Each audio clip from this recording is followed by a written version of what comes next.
Om Namo Narayanaya. Namaste. Jai Swaminarayan. Mera naam Pramanandas Bhagat hai aur mon Vaishnava Swaminarayan Sampradaya hun Arkshaya Guru ya Swami Nahin hun. I am just a devotee of God, a devotee of Sri Krishna, and whoever you are, welcome. And I'm also trying to learn Hindi. It's rough. I'm getting there very slowly. Before I go into the episode, as always, let's chant the Gayatri mantra, which I think is a good chant to start this with. I think it's a good prayer. And I thought about this a lot before I incorporated it. And I like mantras, and I will be doing more soon. But this one is just a good one. So please join me or meditate while I say it. Om Bhivasvaha Tatsavita Varenyam Bhago Dhimahi no Naf Pachodayat. A few weeks ago, I did a live show, and for the life of me, I kept messing up and messing up and messing up. And ever since then, I've been messing up. So I got to go hit my books again and figure out if I'm missing a vowel or something. It's kind of weird how you get into that loop. I would now like to read from a book I have not shared before on this channel. It's something I just finished reading. It is called The Art of Satsang Simplified by Sadguru Devprasaddasji Swami of the Sri Swaminarayan Gurukul of Rajok. And it's a collection of transcribed talks that he did while touring America back in 2017 and visiting all the temples of his religious group. So this is an essay called Never Be Suppressed by Evil People. And just the last part of the essay. We might say that sometimes we get suppressed by evil-minded people so that we can maintain relation to execute our business and family. Yes, we should maintain those relations so that they would be helpful company when we all reach out and enter hell. In all of history, there is not a single pious activity that has happened because of suppression by evil people. You cannot do anything right if you are suppressed by evil people, or suppressed by our own evil senses, or suppressed by the evil ego. And Swaminarayan doesn't like such souls at all. If you want to please Sri Swaminarayan Maharaj, you should never be suppressed by evil people or your own evil nature.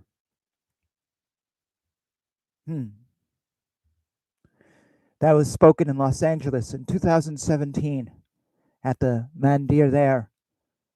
And yet, here it is, 2023, beginning of March. This could be said today. The world is full of a lot of evil people, and they would suppress you because that's what evil does.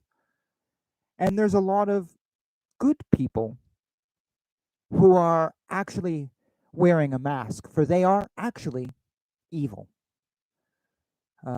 And well, they'll suppress you too. You know the old saying that the devil won't come with horns; he'll come looking like your friend.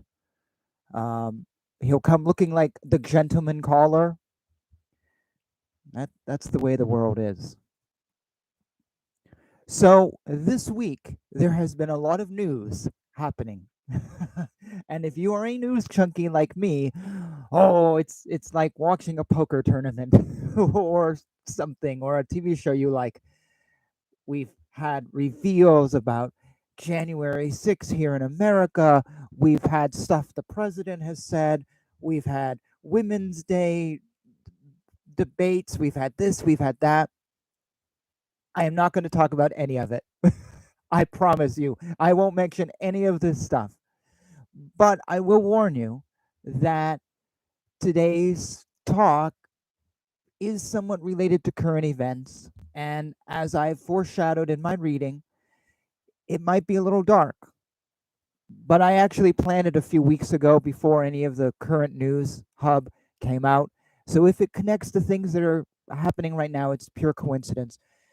More so, it connects to things I've said in earlier podcasts. So I had a comment on one of my videos for the Guru Gita put up on BitChute, and it was a good comment, and I thank every single one of you who comment on the video, whether one word or a paragraph.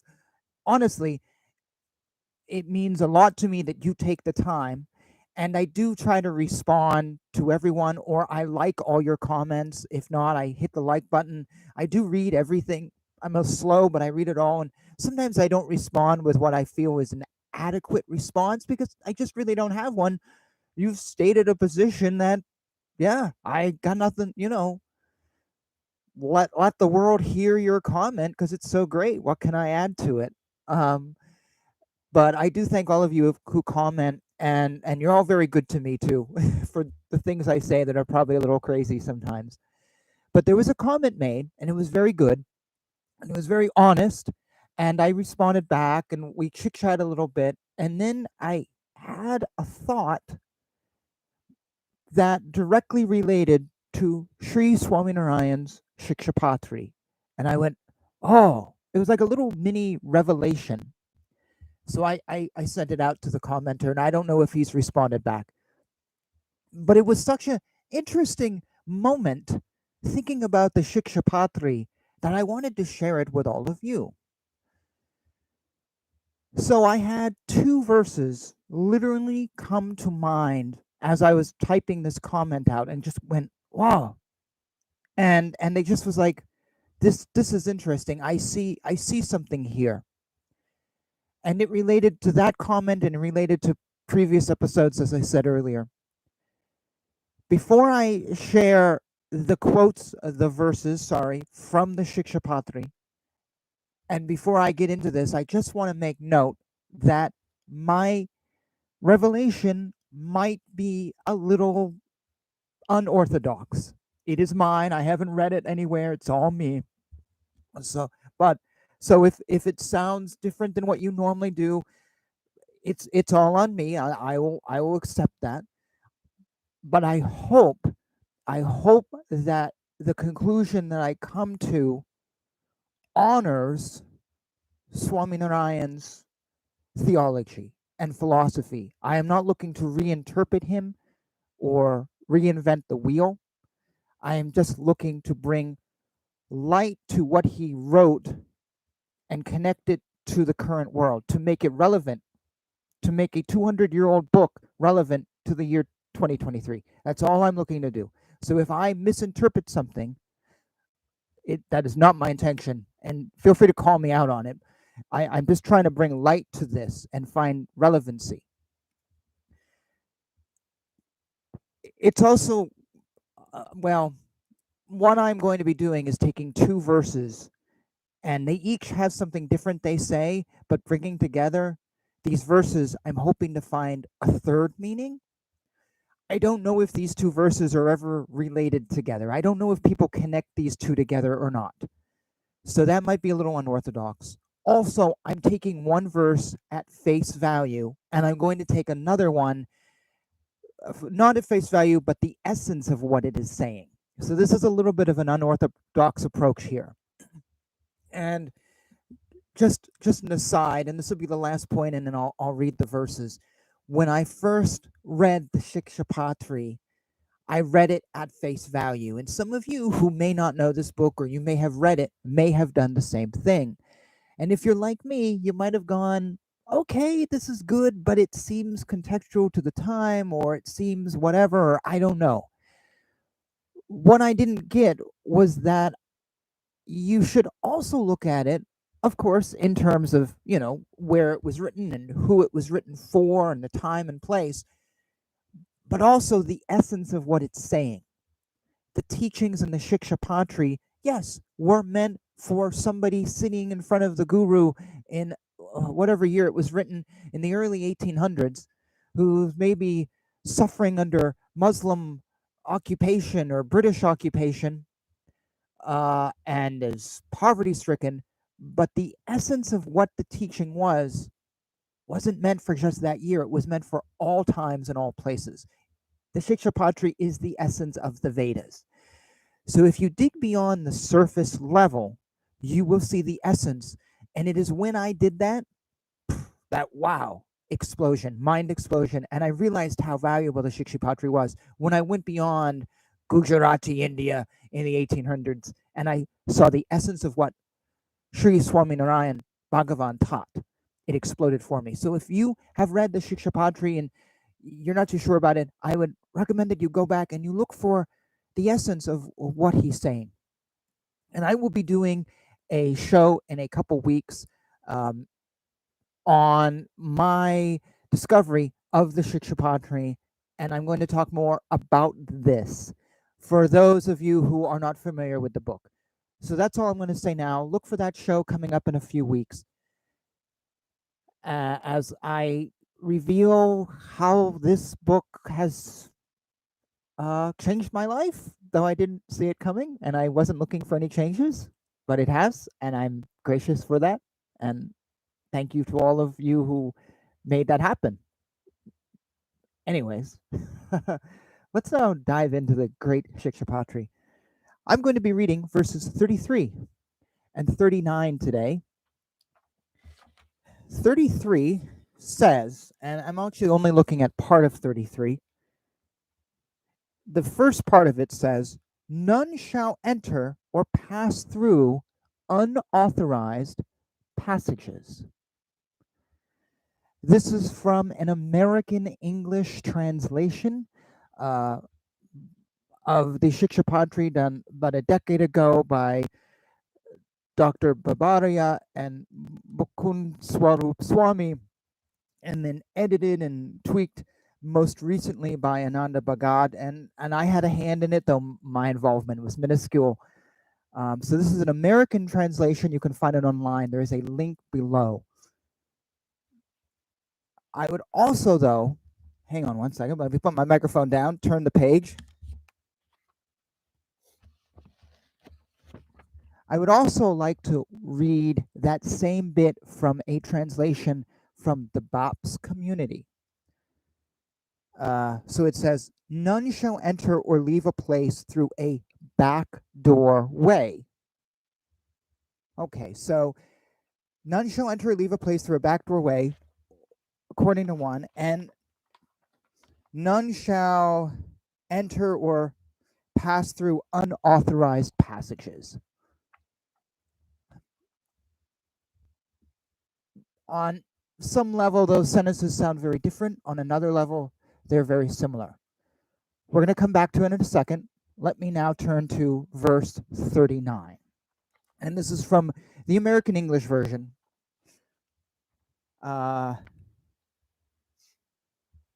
The second part of this verse says that one shall not give up the worship of Sri Krishna for fear of criticism by ignorant people. Okay, that sounds pretty straightforward. We got what that says. The BAPS translation is very close to this too. So let's look at those two verses, though. Let's just look at these. So Swaminarayan says, one shall not give up the worship of Sri Krishna for fear of criticism by ignorant people. Earlier saying that none shall enter or pass through an unauthorized passage, or let's say a backdoor way. Those seem to be totally unconnected, but yet the revelation came to my head that actually they seem like they're working together in the bigger picture. So I don't know what a house looked like in Gujarat when this was written. So when he writes about the back doorway, I don't actually know what that means. And the comments on this Guru Gita video that inspired today's talk, the person was saying the same thing. We couldn't figure out what this meant. But we guessed that it might be that it's referring to a slave entrance, or not a slave entrance, sorry, a servant entrance. Or I don't know, did India have slaves then? I honestly don't know. But it's referring to an entrance used in the back of the house, not by visitors, not by friends, relatives, whatever, but by the lesser folks, the working folks, the whoever. So it's the entrance you don't want to use. It's the entrance for those seen on a lower level. It's thus the degrading entrance. So that's what I see when I think of back doorway. Now, it might be something else. It might be the back door is the way to the latrine or outhouse, whatever they used. And thus it's not clean, so you don't want to go that way. Again, who would go that way? People who need to use the bathroom or servants to go clean up. So it's a way, it's a path to avoid. That's how this commenter and I kind of saw this a little bit. It was an entrance for those who were, yeah, we don't want to be associated with them. I might be completely wrong. Again, I don't know, but this is just a feeling I get from this. And I'm sure many others read this line and don't know what it means either. So I'm probably not alone. Now, the American English version talks about unauthorized passages, which is a little different. And that was the verse that didn't come to mind in the comment. But at the same time, what is an unauthorized passage? An unauthorized passage is a passage for only certain people, people of a certain group or of a certain whatever. And a servant's door would technically be an unauthorized passage for anyone who lives in the house or is a guest in the house. You wouldn't have someone visiting you and you tell them to go through the servants' quarters, because that would be insulting. Not that it's necessarily an unauthorized route, but you just would never recommend that route. An unauthorized passage may also be a passage that leads to something secret. So people don't know about it. People shouldn't know about it. There's many ways of interpreting that, and I don't know actually what he's talking about. So I just am in this world of interpretation here. But I thought of this line in the bigger context. Now, I've already hinted on it, and that is you would never have your friend come through the kitchen. If you're really rich, they wouldn't come through the servant's entrance. That's not for your friend. That would be insulting to them. But we know in society 200 years ago, there were people who were not maybe servants, but they would be nudged to, oh yes, if you're going to come by the house, knock on the kitchen door and talk to the servants.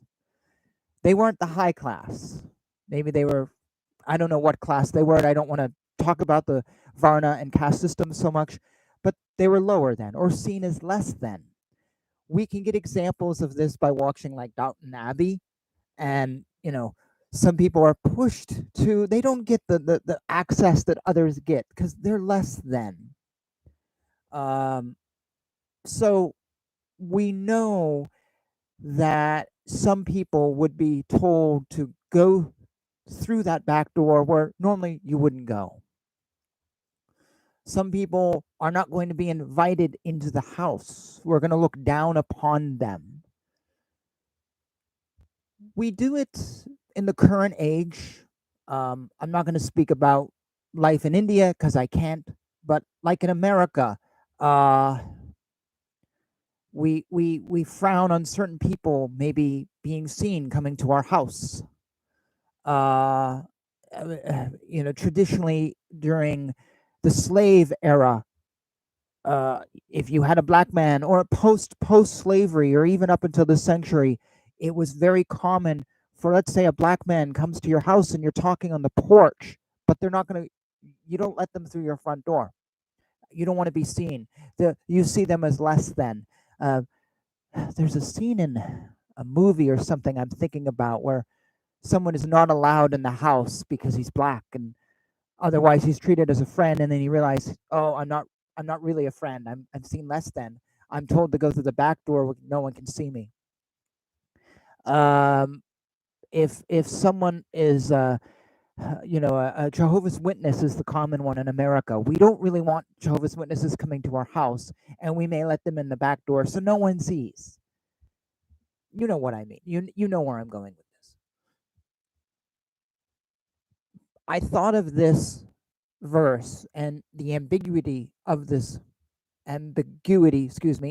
verse in light of verse 39, which says, do not get rid of your worship of Sri Krishna due to the criticisms of others. Just actually, the bigger picture is, don't stop believing. To unintentionally quote Journey. Don't give up your God. Don't abandon your God. Don't abandon your religion because people are criticizing you. Be strong and be brave. That's what verse 39 says. Hold your head up high. And I thought about that in light of verse 33. Hold your head up high. Be proud of who you are. Be proud of your religion. Thus, when someone says to you, oh, meet me at the kitchen door, the servant's door. No, hold your head up high. Don't go through those doors. He says don't go through unauthorized passages. Don't let yourself be degraded. That was the thought that came to me thinking about these two verses. He is telling us not to let ourselves be pushed down, not to let ourselves hide in shame, not to sneak around. Don't sneak through the back door. Hold your head up. Don't let an ignorant person go, yeah, come through I don't want anyone to see you. No, walk through that front door, or don't walk through it at all. I believe Swaminarayan, from what I've read of him and other things, wants us to be proud and strong and have inner strength, and not to hide and run away when we encounter foes. And that was actually a big thing in his life, bringing liberation or whatever, equality, or welcoming everyone, and standing strong against the Muslim influence, whatever, and the Christian influence. Swaminarayan wants us to be proud of who we are and proud of our religion, and not to dump it. And I believe these two verses working together, though my interpretation might be unorthodox, I think the essence is that he is telling us to not hide, but to stand tall. And that is so relevant for the present day. Give me 1 second. Let me take a drink. Today, I believe there is a deliberate move to take organized religion and just flatten it. I've talked about the destruction of Christianity on this channel many times. I won't kill the dead horse, but I think it's a very legitimate problem that a lot of people are blind to, or they're not acknowledging. I believe we see it in yoga, American yoga, which is removing Vishnu or Shiva, or removing the gods from American yoga and turning it into something not religious. I think there is a concerted effort to kind of push organized religion out the window, to get rid of it, to make it something we don't want to deal with, or don't want to touch, or don't want to be a part of, to make it racist, or to make it this, or to make it that, to make it unpopular. I think there is a move by many in society to make us godless, to not make us want to have any religious desires, or if we do, it's all just sort of made up on the spot. Advaita Vedanta, I'm a god, you're a god. Don't know what that means. Here's a Coke, or here's some Coke. And it's really easy to fall into that trap. There's so much criticism out there of religion. And there kind of always has been. This seems to be human nature, but social media really can get you down. I know a lot of religious folks who don't talk about their religion. They literally keep it like they leave work a little bit early for Easter. A few folks talk about it, but for the most part, they just like, I don't want to be bashed. I don't want to be criticized. I don't want to let anyone know. And I see that more often than not. That's here in America. Again, if you're in India, I think religion is much more open. But not where I live and not in the West. I think it is literally, if you belong to an organized religion, that's kind of looked down upon. I literally had people say to me, oh, well, you're not enlightened because you belong to a legitimate organization. Being enlightened means you do your own thing. Really? How's that working for you? And I think there is a move to get rid of us. Marx even said it, religion is the opiate of the people. We must get rid of the church and the family. That is an absolute must according to Marxism, and I think they are legitimately doing that. But if we believe in the Shikshapatri, which is an amazing book, and as I said, I'll talk about it in a future episode, and if we believe in the timeless words of Sri Swaminarayan, we know he is an avatar of Krishna. We know he studied the Vedas and understood them and studied the scriptures far more than I can ever hope to do in my life, and most of us will never do. And if even if we take a lot of what he says with a grain of salt, and even if we say, okay, a lot of what he says was just to Gujarati and India in the early 1800s, what is left over though is still kernels of wisdom, nectar, amruts. It's still unbelievable what is left over. And if we even honor just that little bit, we don't even honor all of him. We just honor that little bit. It's hard to deny that he was telling us to be brave and to be strong and to stand tall and to not let ourselves be swayed no matter what happens. So if we honor him and if we believe in the Shikshapatri, it's easy to gloss over this line, even though actually it was a line that I caught when I first read it. Verse 39, I just remember reading that for the first time and going, oh, I like that one. I like that one.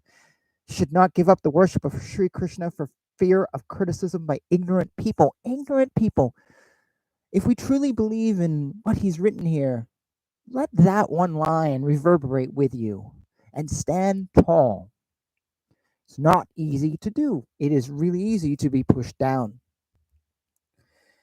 And I know in some countries being pushed down can literally equate murder. And so I'm talking about something that is easier said than done. And I know that. I'm talking about something that is full of nuance. I got that. I am talking about a world where there are places where to be a Swaminarayan might land you in jail. I do understand that. I'm not naive. I just don't have time to spend 5 hours discussing the nuances of this.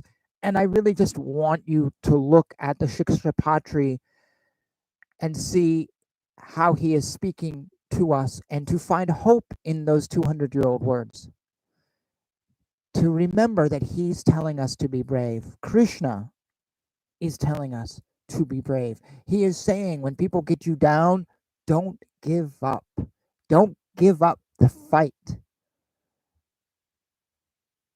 he's setting an example for us. That's the message I really wanted to share today, because I think it is so easy to run away and give up the fight. It's so easy to shut down. It's so easy to be overwhelmed.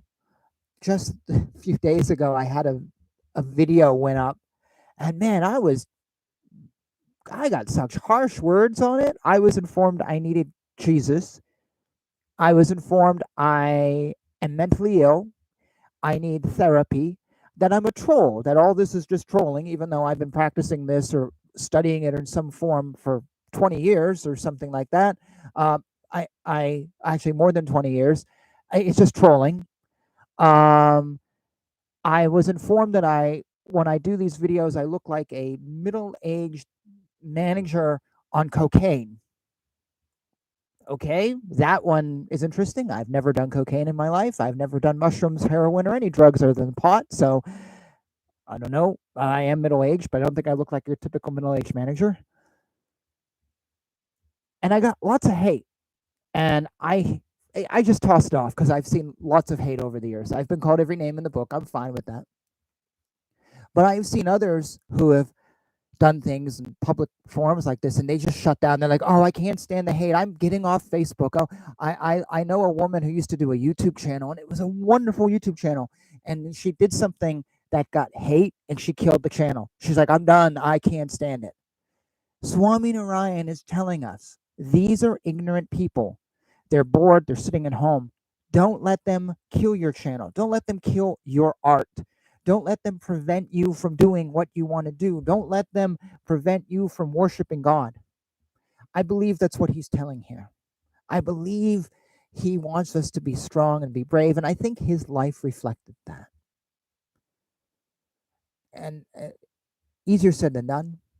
But if we take shelter in the Shikshapatri, I think that's one thing. Even if we forget all the rest of what he said, that line alone might just do us wonders and might just get us through the day.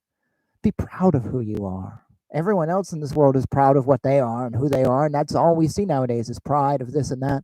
Be proud that you're a Swaminarayan. Be proud that you're Hindu. Be proud that you're American or Spanish or Indian, German, or whatever country you're in.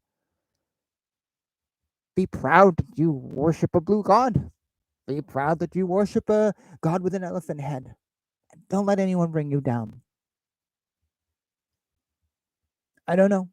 Your thoughts, your comments. Again, this was a very unorthodox interpretation of two verses, and hopefully I've gotten the gist of what I wanted to say, and hopefully you found some value here. If you did, thank you for sticking out with me for 30 something minutes. If you didn't, well, come back. Maybe there'll be value in next week's episode. I'm actually going to be starting, little preview for you, and I don't do this often, a new series of these live streams. Instead of me just riffing on something, I'm going to be starting a series for spiritual seekers. Whatever a spiritual seeker is in your mind, you may find this interesting. It's going to be a series of videos. It's quite a long series coming, drawing upon the Vakshanamrutam and Swaminarayan's wisdom. And I won't reveal any more than that, but there's going to be, like, you'll see a video and then a few weeks will pass and then I'll do another one and do another one. It's something a little different. So if today's episode didn't gel with you, come back, keep an eye out for that. It's going to be a really interesting thing where we just really dig into the scriptures, and not necessarily related to current events or stuff or whatever, but something new. And as always, thank you sincerely for joining me. Like, subscribe, check out my website if you want, all that good stuff.